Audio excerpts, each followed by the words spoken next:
الحمدللہ وحدہ والصلاۃ والسلام علی من لا نبی بعدہ اما بعد۔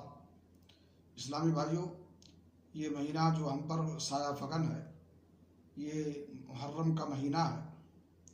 اس میں اللہ کے نبی جناب محمد رسول اللہ صلی اللہ علیہ وسلم کا معمول تھا کہ آپ 10 محرم کو روزہ رکھتے تھے، اور رمضان کے روزے کی فرضیت سے پہلے اس کے رکھنے کا صحابہ کرام کو آپ نے حکم دے دیا تھا، لیکن جب رمضان کے روزے کی فرضیت ہو گئی تو فرضیت اس کی ختم ہو گئی اور استحباب باقی ہے۔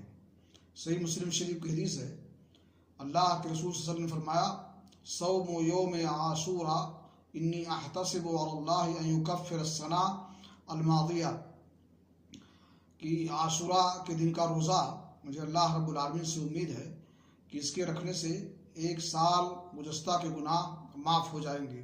چھوٹے چھوٹے جرائم جو انسان سے ہوتے ہیں اللہ رب العالمین سے روزے کی برکت سے معاف کر دے گا۔ اور دوسری حدیث میں ہے، افضل الصیام بعد رمضان شہر اللہ المحرم، کہ رمضان کے بعد سب سے افضل روزہ جو ہے وہ محرم کا روزہ ہے۔ تو 10 محرم کو انسان کو روزہ رکھنے کا اہتمام کرنا چاہیے، جیسا کہ اللہ کے نبی جناب محمد رسول اللہ صلی اللہ علیہ وسلم کا معمول تھا۔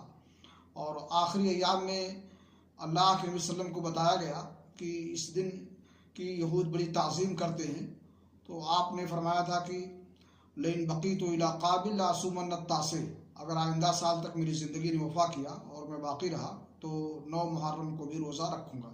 اس لیے افضل یہ ہے کہ انسان 9 10 دونوں روزہ رکھے، اور اگر 9 کو نہیں رہ سکتا ہے تو 10 محرم کو رکھنے کا اہتمام کرے، اور اللہ رب العالمین سے امید رکھے کہ اس سے انشاءاللہ 1 سال گزشتہ کے گناہ معاف ہو جائیں گے۔ اللہ رب العالمین ہمیں اس کی توفیق بخشے۔